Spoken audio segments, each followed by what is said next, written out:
Praise the lord. మొదటి పేతురు పత్రిక 5వ అధ్యాయము 8వ వచనము. మీ విరోధి అయిన అపవాది గర్జించు సింహము వలె ఎవరిని మృంగుదునా అని వెదుకుచూ తిరుగుచున్నాడు. లోకమందున్న మీ సహోదరుల యందు ఈ విధమైన శ్రమలే నెరవేరుచున్నవని ఎరిగి విశ్వాసమందు స్థిరులై వానిని ఎదురించుడి.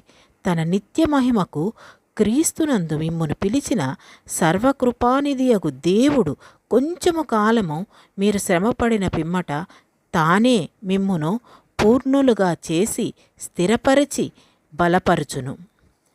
ఎఫెసీయులకు రాసిన పత్రిక 6వ అధ్యాయము 12వ వచనము.